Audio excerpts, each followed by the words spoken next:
네, 여러분 안녕하세요. 해커스 한국사 안지영입니다. 해커스 한국사 능력 검정 시험 심화편 상권 진행을 하고 있습니다. 어느덧 중세 시대로 지금 넘어왔는데요. 상권 교재에서 조금 뒤쪽으로 넘어와서 고려 시대 한번 진행을 해보겠습니다. 고려 시대에는 역사 순서대로 봤을 때에는 중세에 해당하는 시대가 되겠고요. 약 500년 정도 되는 시기여서 결코 내용이 적지 않습니다. 고려 시대 주제에 뭘로 뽑혀 있는지 한번 보면 8강부터 12강까지 시대순 그리고 주제별로 지금 나뉘어 있는데 초반 부분에는 이제 왕에 따라서 정치를 어떻게 했느냐에 따라서 구별이 조금 되고, 그리고 지금 고려시대 같은 경우는 좀 주도하는 세력이 좀 많이 바뀌었어요. 그래서 주도 세력에 따라서도 나눌 수가 있고, 그리고 전쟁이 굉장히 자주 일어났었던 특징이 있는데 어느 대외 관계로 전쟁을 치렀냐를 가지고도 맞물려 돌아가는 게 있습니다. 그래서 대외 관계 그리고 경제, 사회, 그리고 특이할 만한 거는 문화사 파트에서 최근에 문제가 좀 크게 많이 나오기 시작했다라는 건데, 그 몇 년 전에 이 국립중앙박물관에서 대고려전이라는 큰 전시를 한 적이 있습니다. 고려 시대에 대해서 좀 집중 조망을 하면서 전시를 크게 했었는데, 그때 좀 화제가 됐었던 게 사실 고려 시대 수도에 해당하는 곳이 지금 현재 대한민국 쪽이 아니죠. 개성은 현재 북한 쪽에 해당하기 때문에 그때 중요한 고려 시대의 유물을 이 북한으로부터 대여를 같이 해서 같이 공동 전시를 기획을 했던 것으로 이렇게 화제가 됐었습니다. 결국 뭐 성사가 되지는 않았지만은 어쨌든 우리가 동일한 역사를 가지고 있고, 그리고 그동안 조선 시대에 비해서 좀 주목을 덜 받았었던 고려 시대의 문화적인 특징 같은 것들, 이런 것들이 많이 새롭게 주목을 받고 있기 때문에 문화사 파트에서 문제가 좀 많이 나오고 있다는 점. 그래서 비율로 지금 보자면 문화 파트에서 25%로 가장 많은 부분이 최근 3년 동안에 출제가 되고 있는 것을 확인을 해볼 수 있었습니다. 나머지 것들은 비교적 골고루 출제가 되는데 1, 2, 3위를 나누어 보자면 이제 문화사 파트 제일 먼저 위에 들어가 있고, 두 번째로 많이 나오는 거가 고려 초반에서 중반에 해당하기까지 정치인데, 이 체계를 잡아간 왕들의 업적을 비교하고 물어보는, 그리고 골라내는 문제들이 주로 나오고 있습니다. 그리고 무신집권기라는 게 있죠. 특이하게도 일종의 군사독재라고 할 수가 있는데 군인들이 정치를 했었던 시기가 존재합니다. 또 이 시기가 가장 큰 대외 전쟁이었던 몽골과의 어떤 전투, 그리고 원 간섭기로 이어지는 부분이기 때문에 그런 정치적인 부분과 대외 전쟁 부분이 같이 맞물려서 내용이 많이 출제가 되고 있습니다. 자, 이 내용을 하나씩 살펴보도록 할 텐데요. 중세시대, 고려시대 파트로 진행을 해보도록 하겠습니다. 네, 여러분 8강으로 구별이 되어 있고, 여러분들 교재 보시면서 제가 교재 내용을 처음부터 끝까지 다 짚어가면서 진행을 하진 않고, 여러분 교재에서 날개 부분에 나와 있는 용어풀이 같은 게 있습니다. 이 부분에 해당하는 건데, 날개 부분 용어풀이는 여러분들이 보시다가 물론 여기 표시가 되어 있지만 이해가 안 되는 부분이 있으면은 날개 부분에서 보시고 반드시 다시 한번 읽어보고 넘어가시는 거를 부탁을 드려보겠습니다. 네, 고려 초기부터 중기까지의 정치 내용, 왕을 중심으로 어떤 일들을 통해서 자리를 잡아가고 있는지를 살펴보겠습니다. 네, 고려의 건국과 발전을 볼 텐데요. 우리가 지난 시간에 이어서 고대 시대가 끝날 때 뭐 삼국 통일이 있었고 다시 후삼국으로 나뉘고 그걸 다시 통일하는 과정이 이제 필요한데, 고려가 우리 민족을 재통일을 했다라는 업적을 가지고 있습니다. 신라가 통일한 거하고 고려가 통일한 건 약간 차이가 있는데, 이제 완전히 우리만의 힘으로 복속을 시키건 전쟁으로 누르건 여러 가지 방식을 통해서 한반도를 한 덩어리로 만드는 과정입니다. 어떤 과정을 거쳐서 고려라는 하나의 나라만 한반도에 남게 됐는지, 그 과정을 주로 이해했는지를 물어보는 문제들이 나오게 되겠고요. 자, 건국하는 과정 볼게요. 고려가 건국되는 과정. 고려를 건국한 사람은 태조 왕건입니다. 예전에 동명의 드라마 같은 것도 있었죠. 원래 왕건이 처음부터 개국을 했던 거는 아니고, 원래는 후고구려라고 하는 후고구려의 그 애구 신라 왕족 출신의 궁예가 있죠. 궁예가 원래 후고구려를 만들었어요. 궁예가 원래 만들었는데 이 궁예가 나중에 폭군의 어떤 면모를 보이면서 축출을 당하게 되고 신하들의 추대를 통해서 왕으로 옹립이 됩니다. 그래서 즉위를 하게 되는 게 첫 번째 왕이었던 태조 왕건이 되겠고요. 국호를 고려로 정합니다. 이제 고구려를 이어받겠다라는 뜻도 들어가 있고, 원래 나중에 궁예가 최종적으로 수도로 정했던 데가 철원인데요. 거기에서 다시 본인의 근거지였던 이 송악, 개경 쪽으로 넘어오게 됩니다. 태조 왕건 같은 경우에는 송악 지역이 좀 편하죠. 왜냐면 여기 날개에도 나와 있지만 송악 지역의 호족 출신입니다. 아버지가 이 지역의 호족이어서 재산도 마찬가지고 지지하는 지지 기반이 전부 다 송악 쪽에 있었던 상황이었어요. 그리고 이 개경 쪽은 무역이 상당히 발달해 있었는데 이 무역에도 어느 정도 손을 대고 있었다라고 보여집니다. 원래는 궁예가 나라를 확장해 나가는 데 있어서 굉장히 중요한 업적을 세우면서 부하로서 신뢰를 얻어가면서 자리를 잡은 케이스인데 워낙에 인품적으로 훌륭한 부분이 궁예랑 대비돼서 나중에 강조가 되다 보니 신하들이 직접 이 위에 올라달라고 요청을 했었던 특이한 케이스라고 할 수가 있겠죠. 자, 후삼국을 통일하는 과정이 있는데 몇 가지의 전투가 나옵니다. 어떤 전투를 거쳐서 진행이 됐는지를 볼게요. 처음에 공산 전투가 있는데 이 공산은 대구의 그 팔공산이라고 있죠. 팔공산입니다. 대구 팔공산 전투에서부터 이제 후삼국 통일전쟁을 시작으로 보는데 초반에는 좀 고전합니다. 후백제 견훤이 원래는 가장 군사적으로 전쟁적으로 면모를 좀 뛰어나게 가지고 있었죠. 견훤이 또 장군 출신이기도 하고 견훤의 군대가 대구의 공산에서 고려 왕건의 군대를 거의 깨박살을 냅니다. 대승리를 거두게 되고 겨우겨우 목숨만 건져서 나오게 되거든요. 요 공산 전투에서 한번 죽을 뻔했습니다. 한번 죽을 뻔했는데 이 신순겸이라고 하는 장군이 왕건 대신에 죽은 것으로 유명하죠. 왕건과 옷을 바꿔 입고 왕의 수레를 타고 마치 왕건인 것처럼 흉내를 내서 일종의 본인이 미끼가 된 거죠. 그래서 그쪽으로 군대가 다 몰려갔을 때 수풀에 숨어 있었던 왕건이 도망가서 살 수가 있었다라는 거고 이 신순겸이 왕건 대신에 죽습니다. 그래서 실제로 신순겸을 사로잡은 백제의 군대는 이 사람이 왕건이라고 생각하고 목을 잘라서 갔는데 알고 보니 왕건이 아니었었던 거죠. 이때 정말 구사일생으로 가까스로 왕건은 목숨을 건지게 되고요. 그로부터 3년 뒤에 전세가 역전이 됩니다. 고창전투. 고려 왕건의 군대가 후백제 견훤의 군대를 이번에는 격퇴를 합니다. 격퇴를 하고 이제 주도권이 고려한테 넘어왔어요. 여기서는 고려가 처음에 고전을 하는데 두 번째에서는 고창에서는 이깁니다. 이기고 그리고 나서 전세가 크게 역전되는 게 후백제 내부에 분란이 생깁니다. 여기 견훤의 투항이라는 부분 보이시죠? 견훤의 투항. 아들들이 여럿이 있는데 뭐 첫째 아들한테 그냥 물려주면 별 문제가 없을 텐데 첫째 아들 신검에게 물려주어야 되는데 어머니가 그러니까 자기가 예뻐했었던 사랑했었던 다른 아내가 낳았던 막내 아들한테 금강이라는 막내 아들한테 애정을 쏟게 되고 이걸 안 큰아들이 분노하게 되는 거죠. 뭐 그 아버지의 그 아들인지 성격이 보통이 아니었던 것 같아요. 김제의 금산사라는 절에다가 아버지인 이 견훤을 가두게 되는 겁니다. 이게 여기 유패라고만 지금 나와 있는데 여러 가지 얘기가 있지만 정상적인 공간에 가둔 게 아니라 그 금산사 절에 사찰에 본당의 마루를 뜯어서 그 마루에다가 감금을 했다고 되어 있어요. 이 마루라는 공간은 원래 사람이 몸을 이렇게 있을 만한 공간이 사실은 되지 않죠. 실제로 거의 감금에 가까운 수준이었는데 거의 목숨을 걸고 탈출을 한 견훤이 여기에 엄청난 분노를 하게 돼요. 자기가 먹여주고 입혀주고 왕자까지 만들어 놨더니 자기에게 지금 반항을 하는 상황이어서 너무나 분노한 견훤은 자기 손으로 일군 나라를 본인의 손으로 이제 끌어내리려고 합니다. 자기 손으로 정리를 하기로 해요. 얘한테 주느니 내가 정리를 한번 하겠다라고 생각을 했던 것 같은데 투항을 어디로 하냐? 당시 후백제의 가장 강력한 라이벌이었던 본인도 라이벌이라고 생각을 했었던 고려에 투항을 합니다.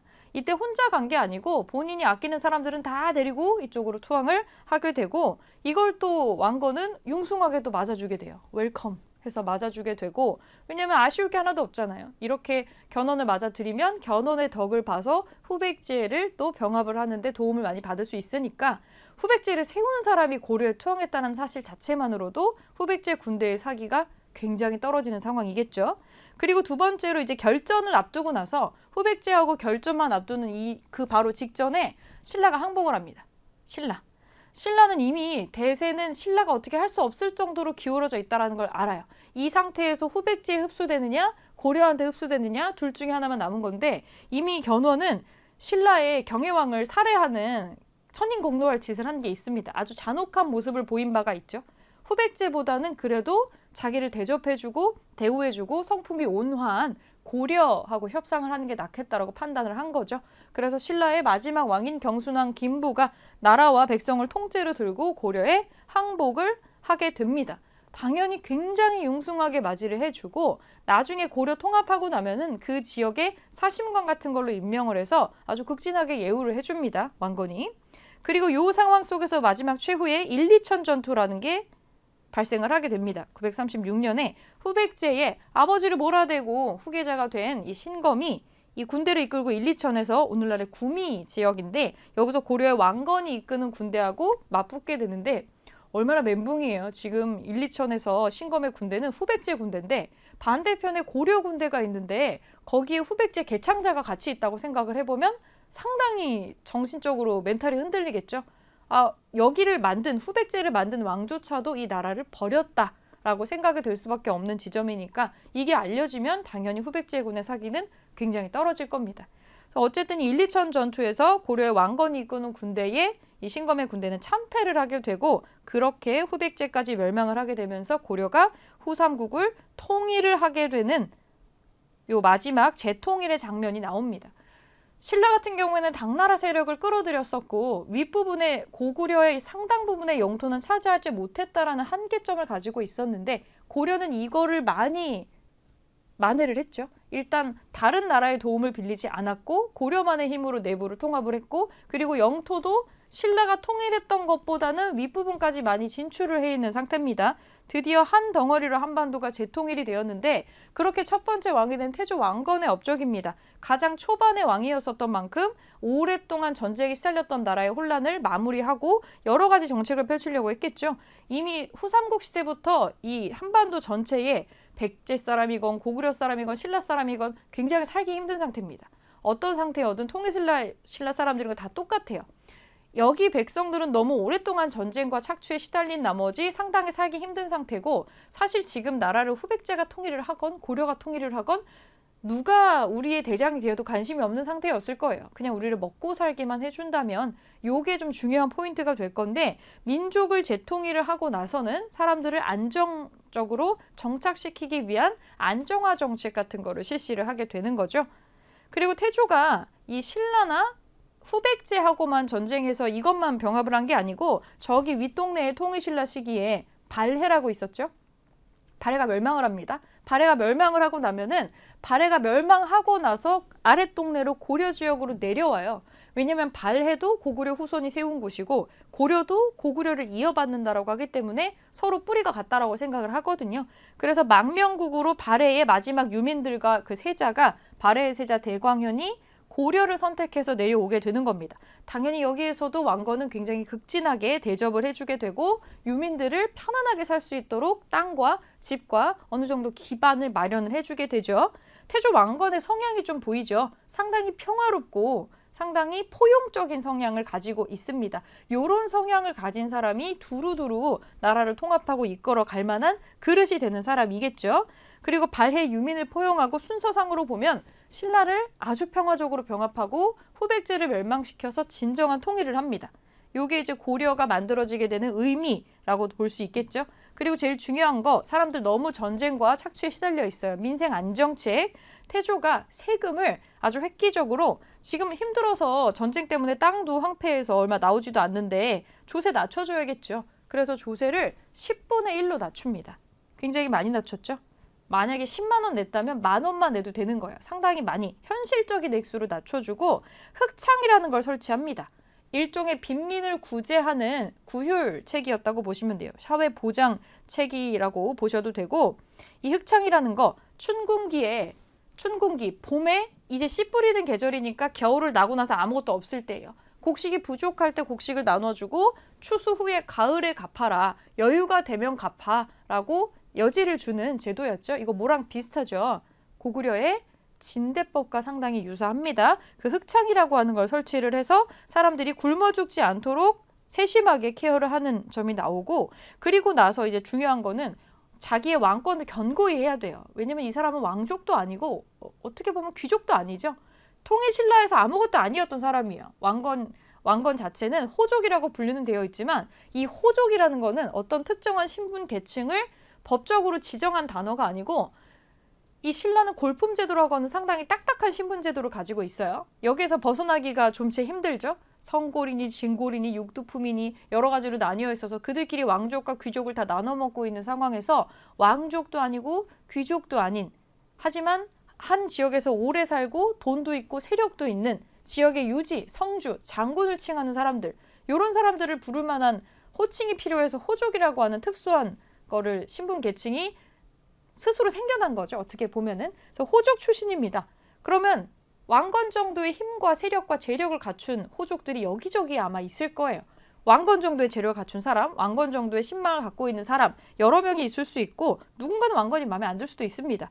그러니까 나와 비슷하거나 나보다 능가하는 어떤 지역을 군림하고 있는 어떤 세력을 호령하고 있는 호족들이 내 편이 되어주는 게 초반에는 가장 중요한 정책이었어요. 그래서 호족을 통합하고 내 편으로 만들고 그게 안 된다면 견제할 수 있는 여러 가지 방책을 강구를 해냅니다.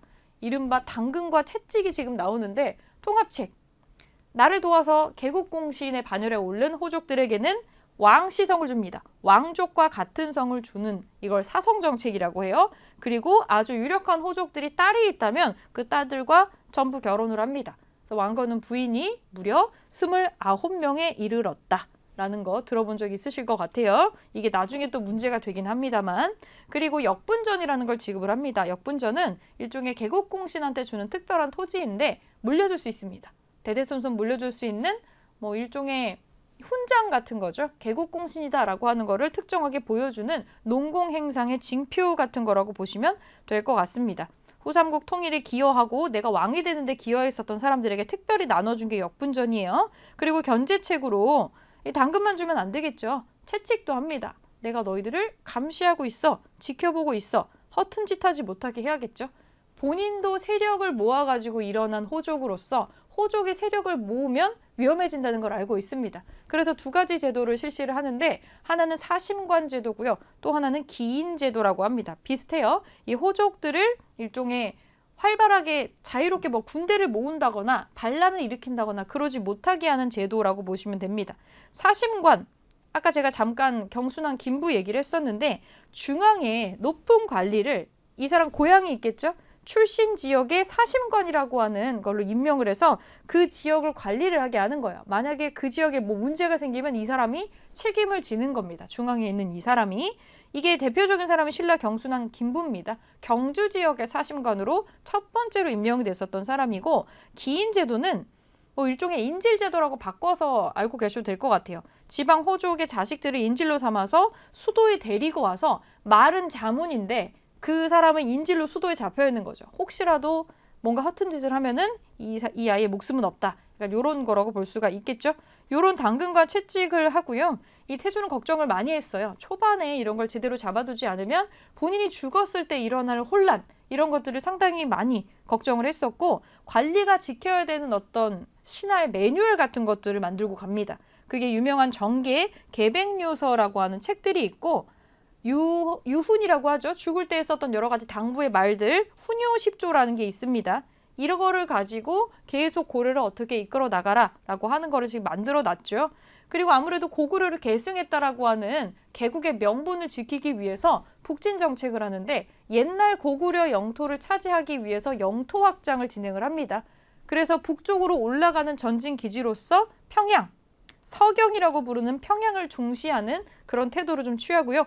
발해를 멸망시켰던 거란에 대해서 상당히 마이너스적인 태도를 취합니다. 강경책을 해요. 이 유명한 만부교 사건이 있습니다. 거란 같은 경우는 추후에 나중에 본인들이 중원으로 내려갈 때 있어서 혹시 고려가 뒤통수 뒤에서 공격하거나 하지 않을까라는 걱정 때문에 고려하고 친분 관계를 유지하려고 하거든요.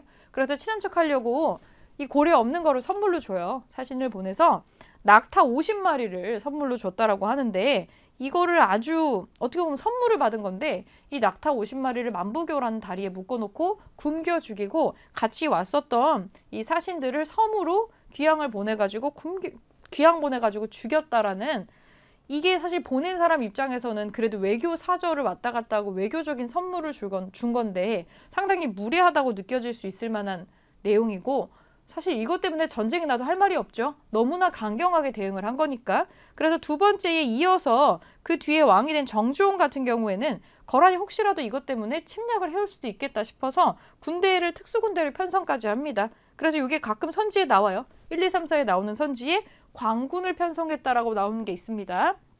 요거는 정종이 했던 거라고 기억을 좀 해주시고, 중요하게 많이 나오는 거는 광종이죠. 네 번째 임금인 광종하고 여섯 번째 성종이 정말 많이 나옵니다. 나라의 꼴을 갖춘, 기틀을 갖춘 왕으로 많이 나오는데 태조 왕건, 4대 광종, 6대 성종 이렇게 자주 나오는 왕 3명이에요. 초반에서 자리 잡을 때. 광종 한번 볼게요. 왕권 강화 정책. 어떤 책에서 보면은 그런 글자를 쓰는 건 아닌데 이 광종이 상당히 카리스마 있게 사람들을 제압을 하고 호족을 눌렀기 때문에 미친 사람처럼 호족을 눌렀다고 미칠 광자라고 외워도 돼요 라고 하는 책들도 있어요. 여러분 편하신 대로 하시면 됩니다. 왕권 강화 정책 어떻게 했느냐? 호족들이 목소리가 좀 세게 했어요. 그걸 직접 보고 자란 사람이에요. 형제가 많았단 말이죠. 왜냐면 왕건이 죽고 나서 보니까 부인이 29명인데 자식을 한 명씩만 낳아도 29명의 상황이죠. 서로가 왕위 계승권자라고 막 우기는 이런 상황 속에서 그 혼란을 딛고 왕이 되어서 이걸 정리하는 작업을 시작을 하게 됩니다. 그래서 왕권을 강화하기 위해서 여러 가지를 하는데 호족이 목소리가 너무 커. 이 호족의 팔다리를 자유롭지 못하게 만들어야겠다. 그래서 호족의 가장 큰 경제적인 이득을 창출해주고 있었던 뭔가를 잘라버리기로 합니다. 대표적인 게 노비안검법입니다. 노비안검법. 노비를 안검, 자세히 들여다봐서 되돌려준다는 뜻입니다. 노비안검법. 불법적으로 노비가 된 사람들이 많아요. 불법적으로 노비가 되거나 왜 노비가 됐는지 과정이 투명하지 않은 사람들이 있어요. 그걸 조사해서 원래대로 양민으로 평범한 백성으로 올려주는 겁니다. 이건 두 가지 효과가 있어요. 노비는 그 자체로 사람으로 치지 않고 재산으로 칩니다. 이 노비의 노동력은 군사력으로 전환이 가능하고요. 경제력으로도 쓸 수가 있는 거죠. 그 노비들은 또 세금도 안 냅니다. 그럼 이거는 국가에는 마이너스죠. 세금을 내는 사람이 없어지니까. 근데 만약에 이 노비가 양민이 되면 세금도 내고 유사시에 왕을 위한 군대로도 전환시킬 수가 있으니까 일석이조가 되는 거죠. 그래서 노비안검법을 통해서 호족의 경제력을 낮춰놓는 데에 최선을 다하게 됩니다. 그리고 이제 나한테 충성하는 사람 뽑고 싶어요. 그래서 과거제도 실시하는데 중국의 후주 지역에서 귀화한 쌍기라는 사람의 건의에 따라서 과거제도를 실시를 하고 이 사람이 초창기 감독관으로 또 활동을 합니다. 과거제도를 왜 했겠어요? 과거라고 하는 거는 유교, 유학 이런 거 공부한 사람들 유교 경전에 따라서 뽑는 건데 여기서 가장 중요하다고 생각하는 거 충, 효 이거잖아요. 충, 왕에게 충성하는 거를 시험을 봐가지고 내가 뽑는 사람. 그럼 이 신하는 나한테 충성하겠죠. 왕에게. 저절로 왕권이 강화되는 결과를 가지고 오게 됩니다. 그리고 사람들, 내 밑에 신하들을 레벨링을 시켜요. 너희의 위의 정점에 내가 있어 라고 하는 거를 정확하게 인식시키기 위해서 딱 보기만 해도 쟤는 몇 등급짜리 얘네 알 수 있게 백관의 공복의 컬러를 다 정합니다. 관등에 따라서 옷의 색깔을 구별을 해서 보기만 해도 서로의 높음, 낮음이 보이게 이게 한 거죠. 그리고 여기에 자기의 왕권을 강화시키면서 왕권 강화의 활용점정으로 스스로를 황제라고 부르고요. 연호를 씁니다. 광덕춘풍이라고 하는 중국에서 쓰지 않는 우리만의 연호를 쓰는 특징을 가지고 있어요. 그럼 이런 것들을 실제로 사료에서 보면 기출문제에서는 단순하게 내용으로만 나오지 않죠. 어떤 사료나 분석 자료를 주고 여러분들에게 이걸 찾아내게 할 겁니다. 자, 어떤 사료가 나오는지 볼게요. 후삼국의 통일 과정에서는 고려하고 후백제 전투 과정 어느 지역에서 벌였는지가 많이 헷갈리게 나와요. 그래서 무슨 전투가 먼저 있었는지 이거를 좀 곤란하게 하는 게 많이 나오는데 자, 공산 전투, 이게 처음에 있었던 공산 전투라는 걸 알아내는 힌트를 골라내시는 겁니다. 이 사료에 보면 태조가 정예병을 거느리고 공산 아래에서 견훤을 맞아서 크게 싸웠다. 팔공산입니다. 대구 팔공산. 태조의 장수 김락과 신순겸은 죽고 모든 군사가 패배했으며 태조는 겨우 죽음을 면하였다. 처음에 초반에 첫 번째 패배하잖아요. 이게 처음 시작된 전투입니다. 신순겸이 왕건인 척하고 대신 목숨을 바쳐서 왕건을 구한 사건이 있었죠. 그래서 요런 사료가 나오면 그 후삼국 통일전쟁의 첫 번째 공산 전투구나 생각하시면 되고 마지막 전투가 일리천 전투입니다. 일리천 오늘날의 구미 일대고요. 신검은 후백제의 견훤의 첫째 아들입니다. 그래서 일리천 전투에서 크게 후백제군을 무찌르면서 마침내 후백제를 멸망시키고 삼국 통일을 완성을 하게 되는 장면입니다. 물론 이 사이에 여러 가지 전투와 여러 가지 사건들이 끼어 들어가 있는데 시작과 끝을 먼저 확실히 아신 다음에 중간 과정을 연결하시면 됩니다. 그리고 태조 왕건 사료는 태조 왕건이 민생을 안정시키고 초반에 왕권을 안정화시키기 위해서 뭐를 했는지를 보시면 됩니다. 사심관 제도는 일종의 채찍 제도였죠. 당근만 준 게 아니고 사심관이나 기인 제도 같은 채찍을 해서 호족들의 세력을 적당히 컨트롤을 하는 겁니다. 김부, 신라 경순왕이죠. 마지막 신라 왕입니다. 경주의 사심관, 지방관 역할하는 걸로 임명을 해서 감시를 하는 거죠. 당근도 적당히 주면서 너가 여기에 책임자니까 내가 이렇게 해줬으니까 넌 여기에서 반란이 일어나지 않도록 네가 잘 케어하는 거야 라고 얘기를 하는 거죠. 그래서 지방 세력을 견제한다 라고 인터뷰 장면이 지금 나오고 있습니다. 사료 어떻게 나오는지 옆부분에서 요거 기출선택지 실제 나온 부분을 여기다 뽑아 놓은 거니까 한번 읽어보시고 익숙하게 보는 게 중요할 것 같아요. 그리고 정말 자주 나오는 광종이네요. 노비안검법. 노비를 안검, 찬찬히 들여다본다라는 뜻이라고 말씀드렸죠. 그래서 불법적으로 노비가 된 사람들을 돌려준다. 강제로 권세가의 노비가 된 자들을 양인으로 해방시킨다. 이거는 나의 세금원으로 들어오기도 하고 나의 군사력으로 치환이 됩니다. 왕과 국가에는 좋은 일이 되고 호족들에게는 힘이 약화되는 결과를 가지고 오죠. 그리고 나에게 충성하는 호족들 말고 나에게 충성하는 사람들 뽑으려고 과거제도 실시하는 거 여기 나오고 있습니다. 자, 그러면 초창기 중기에서 뒷부분에 임금들 연결되는 거 보겠습니다. 중간에 이제 경종과 성종 부분 나오는데 경종은 짧게 하나가 나오는데요. 나중에 여러분 토지제도는 따로 한번 정리해서 보시는 게 좋습니다. 고려시대 토지제도가 좀 다소 복잡한데 이제 드디어 땅이 한 덩어리로 만들어져 있기는 한데 이 땅이 한정적이니까 시간이 지나면 이거가 모자라져요. 이걸 급료로 주건 상으로 주건 토지는 한정돼 있기 때문에 이거는 늘 부족해지게 되어서 소유권을 주는 게 아니라 세금을 거둔 권리를 주고 이걸 전직관리한테 주는 거 이제 없애버리고 현직관리한테만 주는 식으로 계속해서 토지제도가 바뀌는 과정이 있는데 기본적으로 여러분들이 기억해야 되는 거는 고려시대에는 전식과라는 걸 합니다. 이게 조선시대하고 제일 큰 차이점이에요. 전지하고 시지가 있는 겁니다. 전지는 우리가 알고 있는 그 밭이 맞아요. 근데 시지라는 게 좀 특이하죠. 시지는 뭐냐면 뗄나무를 채취할 수 있는 일종의 임야, 산입니다. 산. 나무를 걷어갈 수 있는 밭에서 곡식을 거두는 것처럼 산에서 나무를 할 수 있는 권리인 겁니다. 이런 거를 같이 주는 거예요. 당시에는 나무가 소중한 연료였기 때문에 요거가 같이 묶여 있었다라는 거 전식과라고 하는 거. 이 전식과를 개정하는 과정 그리고 전식과가 끝나는 과정에 왕조가 조선으로 바뀝니다. 요거 기억해 주시고 전식과 제도도 여러 번 바뀝니다. 여러 번 바뀌어서 경종 때에 전식과 제도를 마련을 해서 이때 특징은 전직관리한테도 준대요. 전직관리. 이러면 나중에 모자라지겠죠? 이미 관리해서 다 끝났는데도 퇴직을 했는데도 그 사람한테도 준다는 거예요. 그럼 계속해서 줘야 되는 땅들은 누적이 되고 새로운 관리들한테 줄 땅이 나중에는 부족해지게 되겠죠. 그럼 상식적으로 생각했을 때 이거를 여러분들이 왕이라면 후대의 임금들은 당연히 전직관리한테는 안 주려고 할 겁니다. 현실적으로 그렇게 개정이 되겠죠. 이전에 현직관리한테만 주다가 그 다음에 전직관리한테 주고 이런 식으로는 가지 않는다는 거예요. 개선을 하는 방향으로 제도가 바뀐다라는 거 그거 기억을 해주시고 중요한 사람 성종이 나오네요. 조선시대에도 똑같은 성종이 있죠. 얼마나 한 개 많으면 이룰성자를 받았겠어요? 한 개 많다라는 공통점을 가지고 있습니다. 성종. 성종은 그동안 사실 초반에 태조 왕건 같은 경우는 유훈에도 불교 행사 빼먹지 말라고 할 정도로 불교를 상당히 중요시했어요.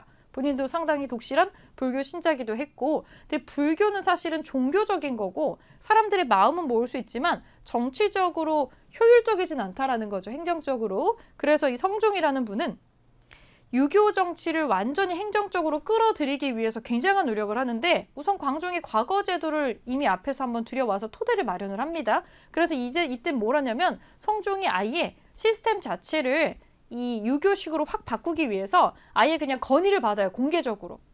지금 우리 제도 중에서 안 좋은 거, 좀 불필요한 거 한번 자유롭게 한번 토론을 해보자. 다 건의해 하면서 일종의 공개적으로 이걸 받습니다. 그때 유학자 최승로가 시무 28조라는 거를 올립니다.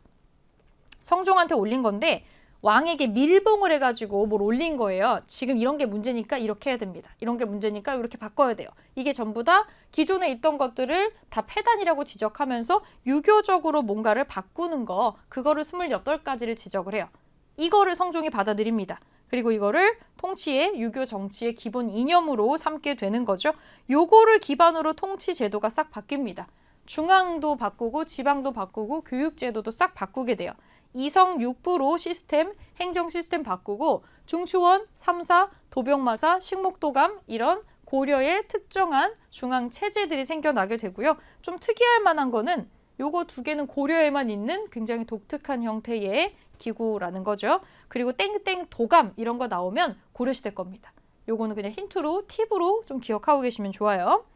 지방제도 어떻게 정리하냐? 지금처럼 뭐 CCTV가 있는 것도 아니고 통제책이 강력할 때가 아닌데 왕은 중앙에 있는데 사람 땅은 넓어졌고 지방의 관리들이 뭔 생각을 하는지 알 수가 없다는 거죠. 그래서 지방에 대한 통제를 강화하기 위해서 주요 지역에 12목이라는 걸 설치하고 이거 선지로 맨날 나오죠. 12목 설치. 여기다가 지방관을 파견을 합니다. 왕이 임명한 관리가 내려갔다라는 얘기예요. 왕의 눈과 귀가 내려갔다라는 거죠. 그리고 향리제도를 마련을 해서 향리는 중앙에다가 뭔가를 하는 행정관리인데 그 지역에 있는 원래 오래 살았던 그 지역에 오래 살아서 세력도 알고 있고 그 지역을 잘 아는 그 지역에 중소 호족들이 있겠죠. 크고 작은. 얘네들을 관리로 포섭을 한다라고 보시면 될 것 같아요. 그래서 여기에 직급까지 만들어서 편입을 시켰다라고 보시면 될 것 같고 그리고 이제 이거에 맞춰가지고 관리를 육성을 해야 되잖아요. 관리를 육성해야 되기 때문에 교육제도 정비 필요합니다. 수도에, 개경에 국자감 설립합니다. 발해 지역에도 보면은 이 주자감이라고 뭐가 있었잖아요. 이렇게 학교를 만드는 게 항상 반복적으로 나오는 특징인데 국가대학교가 설립이 되고 중요하다고 설치했었던 12목에 박사가 파견이 됩니다. 이 박사를 중심으로 교육이 진행이 되는 거죠. 그런 식으로 교육 제도를 정비를 하고 경제, 사회, 문화 정책은 좀 뭉뚱그려서 볼게요. 사람들 굶어 죽으면 안 되겠죠. 백성들 민생 안정을 계속 이어나가기 위해서 태조 때 설치했었던 흑창을 크게 확대해가지고 의창을 만듭니다. 진대법 비슷한 거 실시했었던 빈민구제책이었었던 흑창을 확대해서 의창을 만들고 물가 조절 기구가 나와요. 상평창. 개경, 서경, 12목에 다 설치했다고 나오는데 상평창. 항상 물가를 똑같이 유지하게 만드는 창고입니다. 쌀값이 올라가거나 내려갔을 때 이 상평창의 곡식을 적당히 풀거나 걷어들여서 물가를 안정시키는 기구였다라고 보시면 돼요. 상당히 똑똑하죠. 똑똑하고 현실적이고 공평한 제도를 만들었다라고 보시면 되겠습니다. 그리고 중요한 건 특징이 이제 고려시대부터 슬슬 화폐를 주조하는 장면들이 등장을 하는데요. 이때 처음으로 건원중보라는 화폐가 주조가 됩니다. 그리고 유교식으로 모든 걸 바꾸는 과정에서 연등회하고 팔간회가 불교 행사거든요. 국가적으로 실시했었던 되게 큰 불교 행사인데 여기 너무 돈 낭비한다. 이거 폐지하자 하고 폐지를 하게 됩니다. 지금 성종 때 대대적으로 뭐가 바뀌었어요. 그냥 뼈대가 바뀐 거예요. 아예 그냥 구조 자체가 완전히 황골탈퇴 수준으로 바뀌어서 여러 가지 시스템이 다 바뀌었구나 이렇게 생각하시면 되고요. 또 대외 정책으로는 이때 거란이 쳐들어옵니다. 전쟁이 시작인데 첫 번째로 거란이 쳐들어오게 됐는데 이때 또 굉장히 말 잘하는 서희라는 분이 가셔가지고 외교 담판을 통해서 오히려 강동 육주를 피 한 방울 안 흘리고 그 병사를 한 사람도 죽이지 않고 강동 육주를 거란으로부터 받아오는 성과를 보이게 되죠. 근데 이거를 받는 대신에 약속한 게 있는데 거란이랑 친하게 지내겠다 약속을 한 게 있는데 그 약속을 지키지 않습니다. 그래서 거란과는 두 번에 걸쳐서 또 전쟁을 치르게 되죠. 그 뒤에 현종 때에 이 후폭풍을 맞게 되는데 현종은 위에서 만들었었던 지방 제도를 완성을 해요. 그래서 일반 행정구역을 크게 5개 도로 나누고 여기에다가 군사적으로 중요한 지역은 양계라는 걸로 나눕니다. 그러면서 지방제도를 완성해요. 지방제도를 완성하는데 대외관계 특징이 있습니다. 현종 때는 그 위에 거란한테 강동 육주를 뺏었는데 약속을 안 지켰잖아요. 여러분들이 거란이라도 화나지 않겠어요? 여러 가지 사건을 꼬투리 잡아서 거란이 쳐들어옵니다. 2번째, 3번째, 3차에 걸쳐가지고 총 침입을 하게 되는데 결국에 우리 준비를 못했기 때문에 이 현종 때에는 개경 수도 떠나서 나주까지 저기 전라도 나주까지 피난을 엄청 힘들게 갔던 기록을 볼 수가 있어요. 위기죠. 왕이 그 수도를 떠나서 피난을 간다는 것 자체가.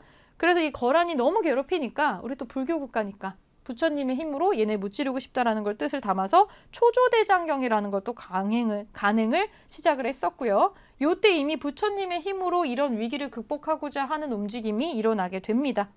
자, 여기까지 왕으로 좀 보고요. 그러면 이렇게 해서 이런 왕들을 거치는 동안에 만들어진 시스템이 어떻게 정리됐는지 보겠습니다. 고려의 통치 시스템, 중앙은 어땠는가?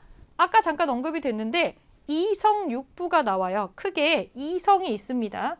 가장 큰 핵심 기구로 중서문화성이 있고 여기를 구성하는 신하들의 최고급으로 제신과 낭사라는 사람들이 들어가 있어요. 중앙의 최고 관청이라고 보시면 되고 여기에 대장이 그러니까 일종의 장관 정도 되는 사람인데 장관이 문화시중이란 분이 있습니다. 이 문화시중이 국정을 총괄을 하게 되고 그 밑으로 또 상서성이 있어요. 아까 이거는 밑에 구성된 게 아니라 이성은 중서문화성, 상서성 이렇게 두 개가 있어요. 이 상서성은 밑에 실제 행정적인 육부를 관장을 하면서 행정 업무를 총괄하는 기구가 되겠습니다.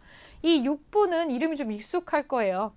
유교적인 이름에 따라서 명칭이 들어가 있고 이게 그대로 조선시대에도 등장을 하기 때문에 여러분 광화문 앞쪽에 육조거리라고 아시죠? 그 육조에 해당하는 이름하고 똑같습니다. 이부, 병부, 호부, 형부, 예부, 공부 이렇게 6개의 행정관청이 들어갔고요. 자, 중추원은 어사대 3사 독특한 관청들 한번 보겠습니다. 중추원, 군사기밀, 왕의 명령을 내보이는 그런 곳이고 중추원, 어사대, 여러분 암행어사 이런 거 들어보셨죠? 어사, 관리의 감찰, 감시합니다. 그리고 잘못한 사람들 탄핵을 하는 거 요게 이제 비슷한 관청으로 조선시대로 넘어오면 뭐 사헌부나 이런 데에서 하는 기능을 어사대에서 했다라고 보시면 돼요. 관리를 감찰하고 탄핵을 하는 거 굉장히 중요한 업무가 되겠죠. 자, 어사대 기억을 해주시고 3사, 화폐 곡식 출납에 대한 여기는 회계 담당하는 관청입니다. 요거 옛날에는 헷갈리라고 많이 나왔었던 게 조선시대 3사라고 부르는 거하고 여기에 3사는 좀 역할이 좀 달라요. 조선시대 3사는 언론 기능 가지고 있는 3개 관청을 묶어서 3사라고 했기 때문에 이거랑은 또 전혀 다릅니다. 요거는 조선시대 나오면 다시 한번 언급을 좀 해보고 자, 여기 고려시대에만 있었던 독특한 기구가 2개가 보입니다. 도병마사하고 식목도감이라는 게 있는데 도병마사, 병이라는 글자가 들어간 걸로 봐서는 이거 뭔가 군사적인 거겠구나 감이 오시죠? 국방과 군사 문제 담당을 하고요. 이거 원나라 간섭기에 나중에 후반에 원나라 간섭기에는 도평의사사라는 걸로 개편돼가지고 계속 운영이 됩니다. 뭔가 군사나 국방에 관련돼서는 핵심 기구로 계속 쓰였다라는 걸 알 수가 있죠. 식목도감, 법, 격식, 의식, 제례 막 이런 거랑 관련된 입법기구라고 지금 나옵니다. 그러니까 국회랑 비슷한 어떤 기능을 하는 기구였다라고 보시면 되겠죠. 지금의 국회하고. 이 2개 관청의 공통점이 여기에 같이 들어가 있어요. 고려의 독자적인 회의 기구고요. 고려에만 있는 기구였단 얘기고 중서문화성의 제신과 중추원의 추밀, 고위 관리들이 모여서 국가의 중대사를 결정한다. 이거 그러니까 임시로 있는 관청인데 실제 존재하는 상설기구에 어떤 사람들을 뽑아서 여기를 구성을 한다라는 거예요. 이 2 기구에 들어가 있는 사람들이 누구냐면 중서문화성의 제신, 그리고 중추원의 낭사라고 하는 직급의 높은 고위 관료들이 여기에 모여서 중요한 문제를 논의를 하고 결정했다라는 거죠. 국가의 중대사를 결정하는 독특한 기구가 2개가 있었다 기억해 주시고 여기 또 중요한 게 대간이라는 게 나옵니다. 대간. 어사대의 관원과 중서문화성의 낭사로 구별이 되는데 어사대, 낭사, 이 낭사로 구성이 되어서 굉장히 중요한 기능을 합니다. 왕의 독재를 막는 기능을 해요. 왕의 독재를 막는데 3가지 특권을 가지고 있습니다. 요 대간들은 간쟁, 봉박, 서경권을 가지고 있습니다. 그래서 왕이 독단적으로 뭔가를 하지를 못하게 하는 건데 간쟁과 봉박, 서경권을 잠깐 보겠습니다. 간쟁, 왕에게 정치적인 잘못을 이거는 잘못되었습니다. 아니 되옵니다. 이렇게 말하는 거 있죠. 이런 거를 간하는 어떤 그런 걸 가지고 있었고 이런 권리를 가지고 있었고요. 봉박은 뭐냐면 왕이 뭔가 명령을 내려요. 그래서 그 명령이 내려와요. 근데 이게 좀 아닌 것 같아요. 이거 좀 이상해. 이런 건 말도 안 돼. 그럼 그렇게 판단이 되면 이거를 다시 밀봉을 해서 시행을 안 하고 돌려보내는 게 됩니다. 그게 봉박입니다. 왕명을 거부할 권리가 있는 거죠. 대단한 권한을 가지고 있는 거죠. 3번째는 서경입니다. 관리의 임명에 왕이 누구를 나 여기다 얘 임명할래? 이렇게 하면 이 대간들이 사인을 해줘야 되는 거예요. 이분들이 동의하지 않으면 임명이 안 됩니다. 이것도 마찬가지로 대단한 권한이라고 볼 수가 있겠죠. 간지은과 봉박, 서경권을 통해서 왕이 잘못된 길로 들어가는 것을 막는 대간이라는 존재가 있었다라는 거죠. 뭐 일종의 언론 기능도 되겠고 왕을 감찰하는 기능도 되겠습니다. 그래서 올바른 길로 이끄는 사람들이 존재했다라는 거예요. 독특한 게 나오죠. 자, 여기에 성종과 그리고 밑에 현종으로 지금 나뉘어 있긴 한데 성종은 워낙에 많은 업적이 있기 때문에 자료가 되게 많이 나옵니다. 근데 이게 성종에 관련해서 묻는 문제군 이라고 여러분들이 알 수 있는 것들이 많이 나와요. 여기 보니까 최승로, 결정적이죠. 최승로가 상소했다. 시무 28조라는 얘기입니다. 그래서 이런 내용이 나오면 성종 때 유교적으로 뭔가를 대대적으로 바꾸는 과정에서 최승로를 활용했던 장면이 나오는 거군 이라고 여러분들이 보시면 되고, 제일 많이 나오는 게 12목이에요. 지방관을 파견한 거하고 12목 설치, 요거 성종의 대표적인 업적이자 특징으로 많이 언급이 됩니다. 중앙집권 체제 하려고 했던 거죠. 자기가 임명한 지방관을 내려보내는 거니까.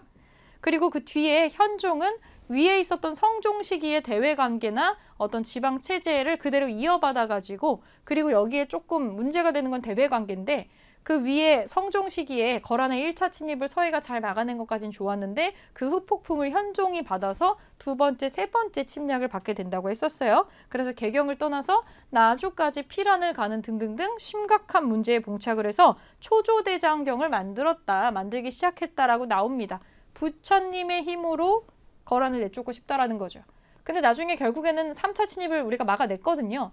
대장경을 만들어서 거란이 나간 건 아니에요. 하지만 사람들 생각에 아무래도 부처님에게 정성을 보이니까 거란을 무찔렀다라고 생각할 수도 있겠죠. 옛날엔 불교가 중요했으니까. 그래서 나중에 원나라가 몽골이 쳐들어왔을 때에도 한 번 더 대장경을 만듭니다. 이때에는 전쟁 중에 이때 만들었던 초조대장경이 다 없어져가지고 다시 한번 더 정성을 모아서 더 많은 경전을 모아서 더 체계적으로 대장경을 조판을 하게 돼요. 그래서 장장 16년이 넘는 시기에 걸쳐서 8만 대장경이라는 걸 만들게 되죠. 실제로 첫 번째 만든 대장경은 거란 침략 시기의 초조 대장경이고요. 사실 두 번째로 만든 대장경이 이 8만 대장경인데 실제 원래 이름은 다시 만든 대장경이라고 해서 제조 대장경이라고 해요. 근데 그 나무 목판의 숫자가 8만 장이 넘는다고 해서 우리가 별칭으로 8만 대장경이라고 부르고 있는 거죠. 그래서 요 내용이 가끔 사료로 이렇게 나옵니다. 그리고 방금 봤었던 중앙의 정치 조직으로 고려에만 있는 거 물어보는 거 좋겠죠. 고려에만 있는 거. 그리고 고려가 잘못된 정치로 왕을 이끌지 않기 위해서 뭘 하고 있는가. 당연히 이런 거 물어보겠죠. 그래서 어사대 같은 거, 특이한 거, 대간 이런 거 나올 수 있습니다. 자, 여기가 어사대에 관련된 내용이라는 거는 요 형광펜으로 그어진 부분을 보면서 알 수가 있을 거예요. 시정을 논박하고 풍속을 교정하며 규찰과 탄핵, 이거가 모두 다 우리가 암행어사 할 때 그 어사에 해당하는 사람의 업무하고 일치를 하죠. 국가의 초반에는 사헌대라고 불렸다. 이거 조선시대에 사헌이라는 글자가 또 연결이 되네요. 요걸로 기억을 좀 해주시고요. 자, 요렇게 해서 어사대의 존재가 있다. 여기 감찰어사라는 단어도 또 나오고 있습니다. 그래서 관리의 비리 감찰하고 감시하고 이런 걸 올바로 바로잡는 기구가 있었구나. 어사대인 거를 알 수가 있고, 도병마사. 고려의 회의기구 두 개 중에 하나죠. 식목도감, 도병마사인데 국방과 군사 문제를 다룬다라는 거 보니까 이거 도병마사구나. 바로 이렇게 머릿속에 떠올려 주시면 될 것 같습니다. 자, 뒤쪽에 넘어가서 지방행정조직 한번 보겠습니다. 지방의 행정조직을 볼 텐데 지방을 어떻게 나눴는지를 볼게요. 행정구역을 크게 5개로 찢었어요. 그리고 안찰사 나오는데 여러분 머릿속에 관찰사 떠오르지 않으세요? 이게 오늘날의 도지사예요. 도지사인데 안찰사가 조선시대의 관찰사로 이어지는데 조금 위상이 다릅니다. 안찰사는 도지사인 건 맞는데 도를 구석구석 돌아다니는 약간 임시직에 가깝고 권한이 그렇게 많지 않아요.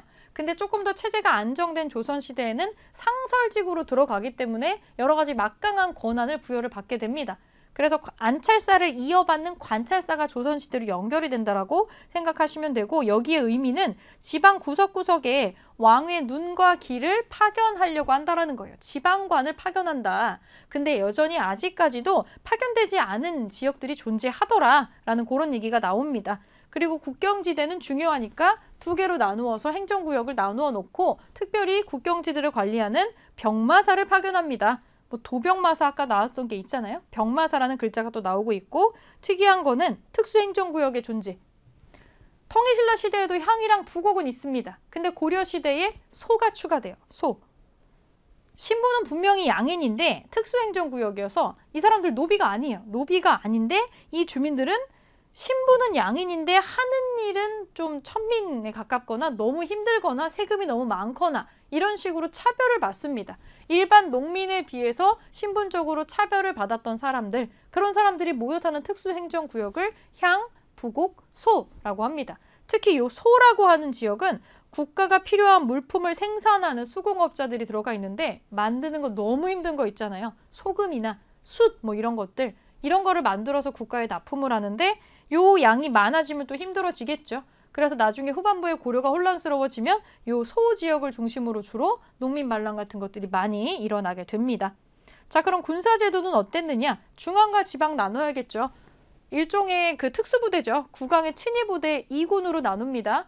응양군하고 용호군이라는 거 두 개로 나누어 있고 6이라고 하는 수도방위 국경 방어 체제로 나뉩니다. 이게 중앙 정식 군대고요. 지방군은 이 팔도에 흩어져 있는 그 한반도 전체에 흩어져 있는 지방군을 주현군하고 주진군이라는 걸로 나누어서 그러니까 일종의 예비군인데 예비군과 국경지대 상비군으로 지방도 군대를 좀 완성을 해놓고 중앙도 저렇게 완성을 해놨다라는 얘기입니다. 이렇게 군사제도를 만들고 있고요. 관리를 등용하는 제도는 처음에 광종 때 과거제도 쌍기가 건의해서 시작이 됐었죠. 일단 기준은 조선시대에도 이거 다 똑같은데 양인 이상이면 누구나 응신을 할 수 있어요. 하지만 현실적으로 공부할 시간이 없잖아요. 현실적으로는 이게 양인 출신으로 이렇게 좀 득세를 하는 사람이 나오기가 쉽지가 않겠죠. 문과가 있고 잡과가 있고 조선시대 우리가 알고 있는 일반적인 과거제도가 나오는데 특이한 거 승과가 있습니다. 승과. 스님이 되는 시험이에요. 스님. 불교 국가였었던 면모를 다분히 보여주는 거죠. 그래서 종파까지 나누어서 시험을 봤던 거 볼 수가 있습니다. 그래서 고려시대에도 승려 얘기가 많이 나온다는 거 잘 기억을 해주시고 특이한 거 음서제도 있습니다. 물론 이거 조선시대까지 잔존하지만 이때 좀 음서제도는 좀 세요. 과거제도 시험 보지 않고 관리가 될 수 있는 길, 낙하산이죠. 낙하산인데 왕족 공신의 후손이나 5품 이상의 문무 관리, 그러니까 할아버지가 좀 잘 나가는 사람이었으면 그 손자가 그냥 관리가 되는. 근데 고위직으로 올라가려면 시험을 보긴 봐야 돼요.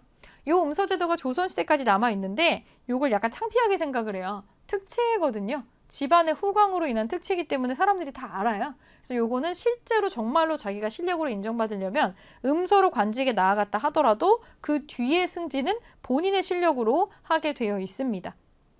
자, 이 고려시대는 초반에 호족들이 만든 시대이기는 한데 나중이 되면서 지배 세력들이 조금 바뀌게 되는데요.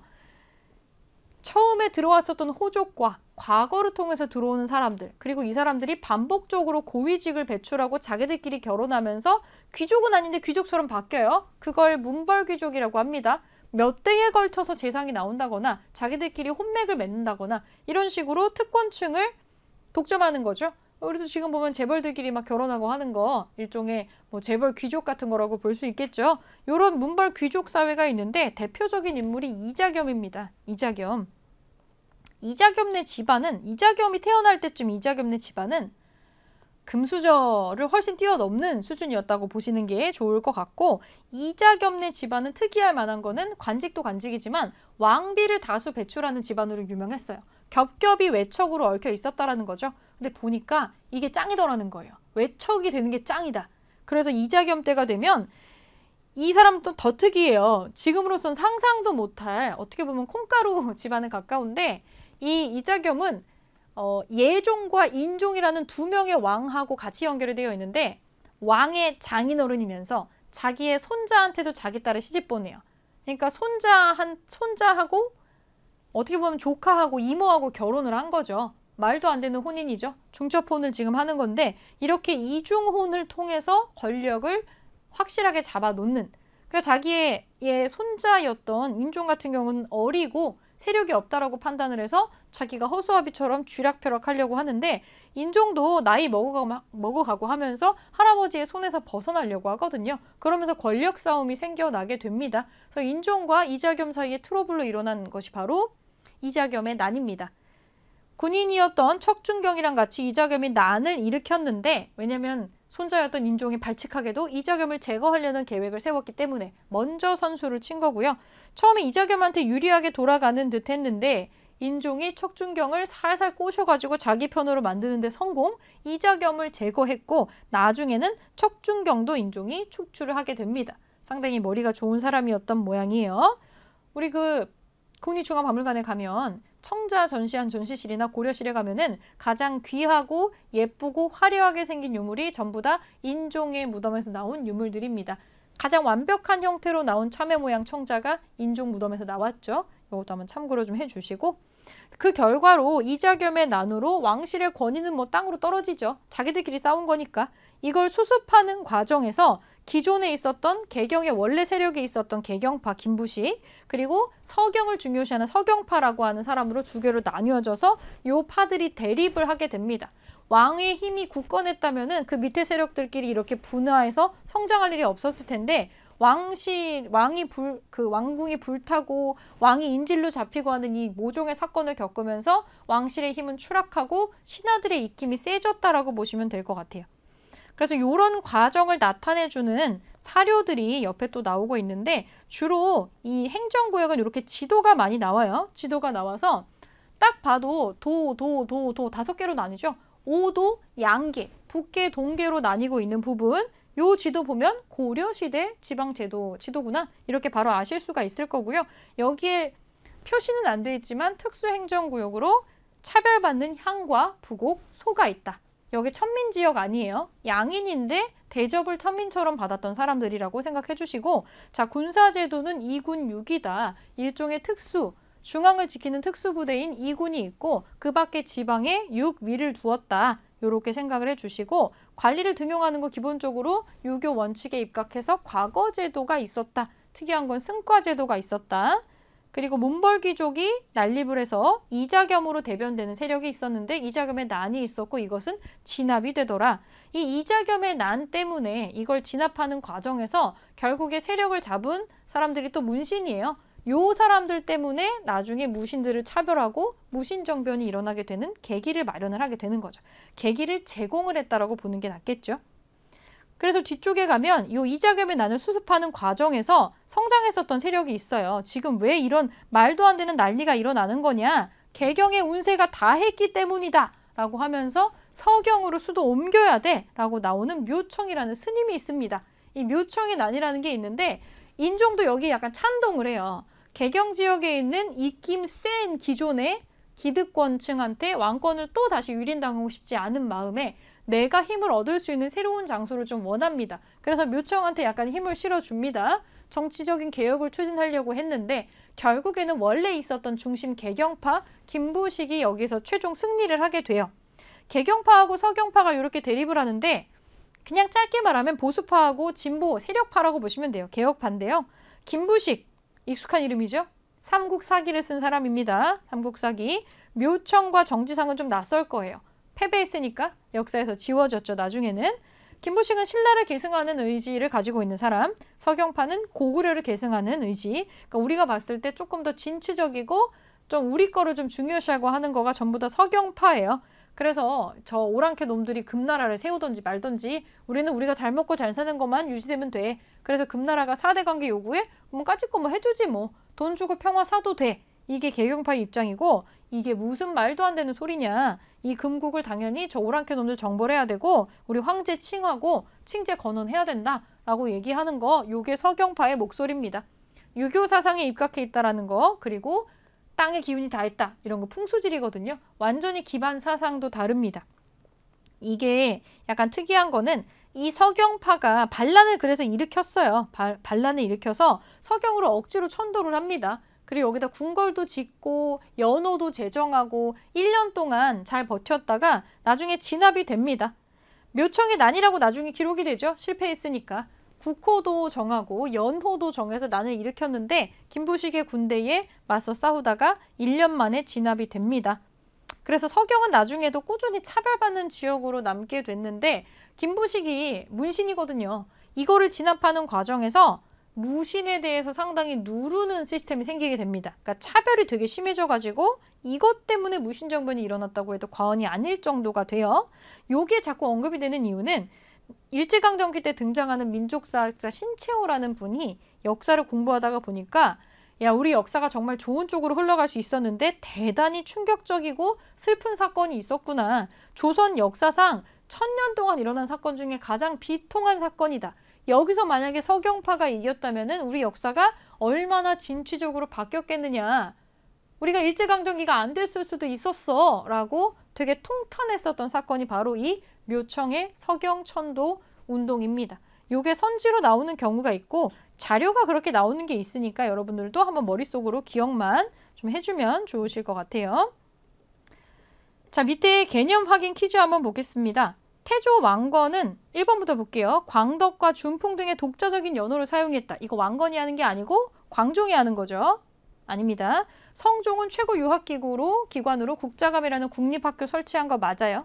현종 때 초조대장경의 조판을 시작했다. 네, 거란의 2차, 3차 침입이 있었죠. 요거 맞았고 어사대는 관리의 감찰, 탄핵을 담당하는 기구가 맞습니다. 이자겸이 칭제건원을 주장했다. 아닙니다. 칭제건원 주장한 거는 묘청이죠. 묘청. 2번 볼게요. 다음 괄호 안의 내용 중 옳은 것에 영표하세요. 태조 왕건이 땡땡 전투에서 후백적군을 상대로 이겼다. 이기는 거는 고창 전투죠. 공산 전투에선 처음에 졌습니다. 광종이 누구의 건의로 과거제를 실시하느냐? 쌍기. 호주 출신의 쌍기의 건의로 과거제를 실시하고 최승로는 뒤에 성종 때에 시무 28조를 올리는 사람이고요. 고려시대에는 병마사를 어디다 파견해요? 양계에 군사지대에다가 파견을 하죠. 국경지대에. 법, 제정, 각종 시행 규정을 제정하는 고려의 독자적인 기구 2개 있는데 이 법 제정에 관련된 거는 식목 도감입니다. 이렇게 표시해 줄 수 있고 오른쪽 페이지의 기출문제에 보면은 묘청 서경 천도 운동, 묘청의 난 굉장히 많이 나오죠. 그리고 신채호가 평가한 묘청에 대한 부분 이 부분에 대한 사료를 한 번씩 꼭 읽어주시면 좋을 것 같고 이게 사실 다 같은 내용을 얘기하고 있습니다. 이 사료를 읽어서 이 시대가 어떤 시대고 어떤 운동을 지칭하고 있는지 이게 후대에 어떤 평가를 받는지를 연결해서 기억을 하면 되는 부분이에요. 자, 밑에 나머지 날개 문제 풀어보겠습니다.